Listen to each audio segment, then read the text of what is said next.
Amigos, el placer, el gusto de reencontrarnos una nueva semana para compartir, como lo hacemos en esta pantalla, en la de Plaza Canal 4. También a todos los amigos que nos siguen en nuestro departamento, en el departamento de Rocha, también en San Carlos, y especialmente el saludo para la gente de Canal 2 de Lascano, que también está tomando nuestro programa semanal Palabras Más. En su quinta temporada. En esta oportunidad vamos a dejar un poco la política de lado, que es lo que más nos ocupa habitualmente, aunque también repasamos muchas veces la parte humana de aquel hombre público, del ciudadano. Y hoy encima de la mesa tenemos dos libros que son solamente un ejemplo de el mucho material que ha dado una historia que ha surgido acá en 33. Y que desde hace ya varios años viene presentando cierta polémica, por llamarlo de alguna manera. Las versiones, a medida que han transcurrido estos últimos años, han posicionado en la versión oficial y en la versión no oficial los hechos ocurridos en El Oro, hoy poblado Mendizábal, muy próximo a nuestro departamento, y que ha marcado la rica historia que tiene el departamento de 33 en una hazaña que recoge valores de amor, de entrega del prójimo. Estamos hablando de Dionisio Díaz, el pequeño héroe de Arroyo de Oro, que en un trágico desenlace pierde su vida pero salva la de su hermana, una historia que todos conocemos, y más la gente de 33 y de esta región. Y hoy en medio del programa está un invitado muy especial, Enrique Martínez Guete, que ha publicado una novela, un libro sobre la historia de Dionisio Díaz de otra arista, con otros puntos de vista, con testimonios de ciudadanos que no habían hablado hasta ahora y que durante varios años, él nos va a contar, ha estado recogiendo y visitando en el propio lugar con los vecinos, con la gente de la zona, viejos vecinos, esta historia que está en un libro que se presenta en este jueves, en estos momentos, en 33. Enrique, muchas gracias por aceptar la invitación de venir a hablar sobre tu libro y un tema que para 33 marca mucho, pero que también en el último tiempo, a través de diferentes libros, ha recogido polémica. Buenas noches, Carlos, muchas gracias. Gracias por la invitación a tu programa. Sí, en efecto, vamos a presentar el libro esta jornada en la Casa de la Cultura en la ciudad de 33. Se trata un poco de hacer una devolución de todo lo que esta ciudad, este departamento nos ha dado, ¿no? Como es a lo largo de estos 3 años de investigación para desarrollar el libro. Fue un proceso que se realizó con colaboración de los vecinos del lugar, que como tú bien dijiste, se animaron a compartir sus testimonios, ¿no? Del lugar del respeto, del cariño que tenían, ¿no? a esta familia, a estas personas, ¿no? Que fueron vecinos que durante mucho tiempo convivieron con ellos, hijos también, sobrinos, nietos, ¿no? De parientes que conocieron a los Díaz, a la familia, que conocen a Marina, que la quieren mucho, que la respetan y que de alguna manera tuvieron el coraje, la hidalguía, ¿no? De compartir un poco su visión, ¿no? Que es una visión que nos aleja mucho de lo que es la visión oficial, la versión oficial, el relato que durante 80 años quedó impuesto socialmente, ¿no? Y nos acerca una mirada completamente distinta, ¿no? Donde en este caso ya no nos alejamos un poco de aquel primer relato que incriminaba al abuelo, ¿no? A Juan Díaz, para acercarnos a otros protagonistas, otros personajes que cobran otra luz también al tiempo que nos vamos, acercando más al contexto, ¿no? Histórico del drama, ¿no? De la tragedia del Oro. Bueno, y antes de profundizar más en el tema, ¿tú sos de Montevideo? Soy de Montevideo, sí. ¿Del barrio? Del barrio de La Unión. ¿Cómo tomás contacto con esta historia y te lleva a apasionarte por la misma y a escribir un libro? Carlos, cuando empecé a interesarme por el tema, en el año 2014 hablé con un amigo tuyo, con Omar Mesa Prados, investigador de acá de la zona de 33, que me invitó a viajar de inmediato porque él había encontrado nuevos testimonios. Esos vecinos que habían hablado con él daban cuenta de que había un vínculo muy profundo entre la tragedia del oro, el crimen de la familia Dionisio y el crimen de la ternera, acaecido en Santa Clara del Olimar el domingo 28 de abril de 1929, 11 días antes de la tragedia de la familia de Dionisio, de acuerdo al cual José Saravia, hermano menor de Aparicio, mandó asesinar a su mujer Jacinta Correa debido a que ella le había solicitado el divorcio, lo cual representaba una cuantiosa pérdida de fortuna para él, y él de ninguna manera está dispuesto a aceptar eso. Entonces él, en la búsqueda, ¿no?, de sicarios que se ocupen de ella, tentó al abuelo de Dionisio, Juan Díaz, que cumplía tareas en la ternera, cumplía tareas de peón para él, cortando leña, encargándose de los animales, ¿no?, un poco todo eso, y él buscó comprometerlo en ese proceso, ¿no? Y tuvieron una reunión a puertas cerradas, donde Juan Díaz le dijo que él no iba a encargarse de su mujer porque era una persona pobre pero honrada y de ningún modo un asesino. Entonces aparentemente José Saravia procuró un poco deslindarse de la situación, plantearle una broma y hacerse el desentendido. Pero 11 días después, cuando José Saravia consumó el asesinato y se vio comprometido ante la justicia, supuestamente de acuerdo a estas líneas testimoniales, habría mandado sicarios al oro para ocuparse de la familia de Dionisio porque eran testigos que podían comprometerlo aún más ante la justicia, ¿no? Entonces, una especie de represalia. Una especie de represalia para callar, ¿no?, para callar testigos que pudieran comprometerlos.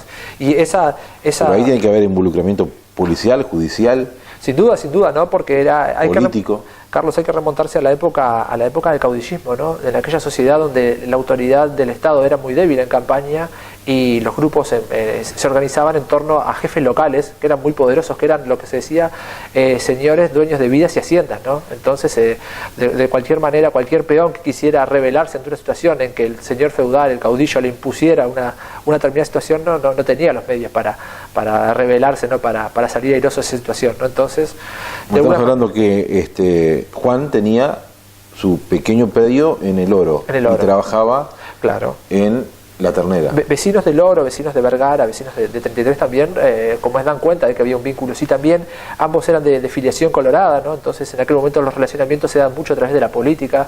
Entonces, bueno, sí, hay determinados elementos que inducen a pensar, ¿no?, que efectivamente había un conocimiento muy profundo entre ambas familias también, y hay personas que creen que Juan Díaz, el abuelo de Dionisio, se negó tajantemente a cumplir el encargo y por eso fue de alguna manera condenado, ¿no? O sea, y hay otros que también piensan que no, que Juan Díaz en efecto tuvo que escapar de esa situación, pero también al escapar de esa situación se vio seriamente comprometido y su familia también, ¿no? Y después fue la familia víctima de un ataque externo, ¿no?, enviado por José Saravia.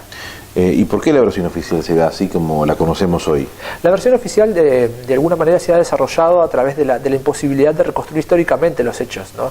Los hechos que acaecieron en Mendizábal, en el Oro, aquella noche del 9 de mayo, son imposibles de reconstruir históricamente debido a que no había testigos, no había documentos. Lo que ocurrió en un paraje alejado completamente en lo que era el núcleo poblado 33 y más aún alejado del pequeño rancherío, ¿no?, de Mendizábal. O sea, ocurrió a 10 kilómetros de aquellas 300 personas que vivían en aquellos lugares, ¿no? Entonces no hay ninguna forma de poder recuperar totalmente aquellos hechos. Entonces la versión oficial de alguna manera el mito toma lugar ante esa imposibilidad, ¿no? El mito ocupa ese lugar vacío, ¿no? Y de alguna manera se establece una suerte de relación entre lo que era la situación de la familia de Dionisio y quienes establecieron el relato. Hay que tomar en cuenta que ese relato oficial, que de alguna manera condena al abuelo, fue elaborado por personas que lo promovieron, lo desarrollaron para ocultar sus propias responsabilidades en la situación familiar de Dionisio, que estaban vinculados con la situación que de alguna manera fue la que desencadenó la tragedia, ¿no?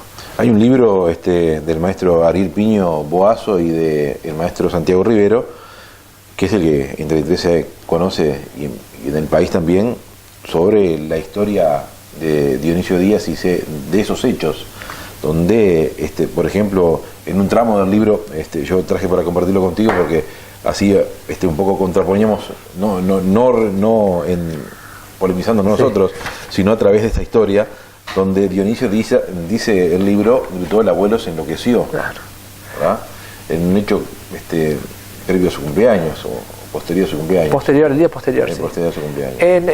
De acuerdo a los testimonios que yo recogí en la segunda parte del proceso de investigación, el eje de esta historia se desplaza de la figura del abuelo de Juan Díaz hacia la madre de Dionisio, hacia María Luisa, ¿no? Para comprender la situación, un poco lo que ocurrió, hay que entender que María Luisa era una mujer joven, muy bonita, de unos 30 años de edad, las fotos así lo muestran también, que es una mujer muy bella, y se daba la particularidad de la situación de una mujer con esas características en medio del campo, que es un medio en el cual la mujer escasea. Entonces es una mujer seguida por los hombres del lugar. Y hay que entender también que en ese lugar había sujetos con poder, había estancieros con poder adquisitivo y policías que tenían el poder que deviene de su investidura, no de su cargo. Entonces esa situación era la cual tenía muy molesto al abuelo, a Juan Díaz, ¿no? Que él a su vez mantenía, según pudo investigar, un vínculo íntimo con su propia hija, ¿no? Y eso quizás a los ojos de un residente urbano de este siglo pueda resultar sumamente escandaloso, pero si nos remitimos a aquella época, ¿no? A aquel contexto donde el incesto era una práctica de alguna manera no censurada en el medio rural, una práctica que se aceptaba, que se producía a puertas cerradas y era visto como algo que ocurría habitualmente, donde también las comunidades campesinas vivían completamente aisladas, donde no había caminos, donde no había medio de transporte, donde en caso de existir determinadas necesidades humanas, determinadas necesidades afectivas también se desarrollaban, ¿no? Se realizaban con la persona que uno tenía más cerca, sin importar el vínculo de parentesco también. Y donde también había que comprender que en aquel tiempo el delito no era, el incesto, perdón, no era considerado un delito, no estaba tipificado como delito. Esto recién se hizo en el año 1932, ni en el campo ni en la ciudad, y también había que comprender cómo se vivía, había que comprender las condiciones habitacionales, cómo es que consistían en ranchos que eran monoambientes, donde había colecho, y ese colecho también podía de alguna manera inducir a ese tipo de prácticas, ¿no? Entonces, bueno, también había que comprender que en aquella sociedad de características patriarcales estaba el hombre, una figura heterosexual femenina muy fuerte, con un rol preponderante en el hogar, y la mujer, una figura heterosexual femenina muy débil, económico dependiente, sumiso, sujeto que carecía de derechos también, y en caso de que el hombre, podía acceder a la mujer, o sea, era dueño de la sexualidad de la mujer también, ¿no? O sea, no tenía ningún reparo en acceder a la mujer.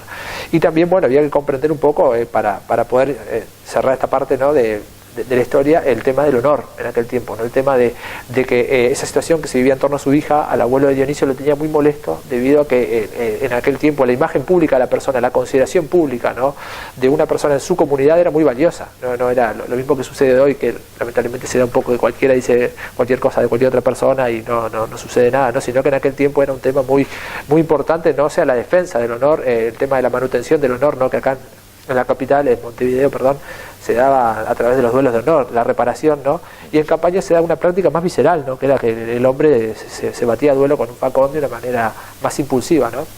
Entonces, toda esa situación que si bien su hogar de alguna manera tenía molesto al abuelo de Dionisio, y el abuelo de Dionisio, como es, quería entrañablemente a su familia, eso lo dan cuenta todos los testimonios, son unánimes, y particularmente a Dionisio, y también quería mucho a Marina y quería mucho a su hija también, pero había una situación que le había generado mucha molestia a él. Entonces ahí desembocamos en la noche de la tragedia, que como tú dijiste bien, Carlos, es el día posterior al cumpleaños de Dionisio. Dionisio había cumplido recién 9 años y... Hacemos una pausa ahí, perdón. Y después enganchamos con lo que está. Con esta investigación que tú has publicado en este libro, que ya está a la venta. Ya está a la venta, sí. Ya está a la venta, y que se llama Dionisio Díaz. Dionisio Díaz. Es una novela, son 2 libros en uno. Son 2 libros en uno, sí. Ahora lo conversamos. Hacemos la pausa y en instantes nada más seguimos conversando con Enrique Martínez Sequete sobre su libro que está presentando acá en 33 por estos días y que, bueno, como lo decíamos, se encuentra ya a la venta. Venimos en instantes luego de la pausa.